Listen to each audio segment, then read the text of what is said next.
وفاقی کابینہ نے لگژری اشیاء کی درآمد پر پابندی اٹھانے کی منظوری دے دی۔ فیصلے کے تحت لگژری گاڑیوں، موبائل فون سمیت 860 اشیاء کی درآمد پر عائد پابندی ختم ہو جائے گی۔ مزید جانتے ہیں ڈان نیوز کے نمائندے طاہر شیرانی سے۔ طاہر، بتائیے گا جو منظوری دی گئی ہے اس حوالے سے کیا معلومات ہیں؟ جی بالکل، وفاقی کابینہ نے لگژری اور غیر ضروری اشیاء کی درآمد پر پابندی ہٹانے کے لیے سرکولیشن کے ذریعے اقتصادی رابطہ کمیٹی کے آج ہونے والے فیصلے کی منظوری دے دی ہے۔ امکان ہے کہ کل باقاعدہ نوٹیفیکیشن بھی اس حوالے سے جاری کر دیا جائے گا۔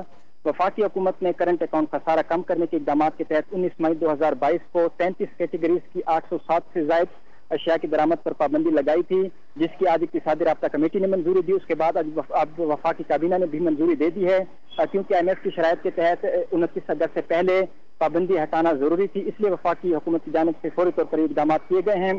ذرائع نے ہمیں یہ بتایا ہے کہ پہلے گاڑیوں، موبائل اور ہوم اپلائنسز کی درآمد پر پابندی برقرار رکھنے کا فیصلہ کیا گیا تھا، لیکن جو اب واپس لیا گیا ہے اور اب ان اشیاء کی درآمد پر بھی پابندی ختم کرنے کا فیصلہ کیا گیا ہے۔ اس کے ساتھ جو سگریٹس ہیں، chocolate, juices, carpets, cosmetics, tissue paper, کتوں بلیوں کی خوراک، مچھلی، فٹ ویئر، فروٹس اور ڈرائی فروٹ کی درآمد پر پابندی ختم کرنے کی منظوری دی گئی ہے۔ اسی طرح فرنیچر، آئس کریم، جیم، جیلی، لیدر، جیکٹ، شیمپو، سن گلاسز، کیچپ، ٹرولنگ بیگز اور سوٹ کیسز کی درآمد پر بھی پابندی اٹھانے کی منظوری دی گئی ہے۔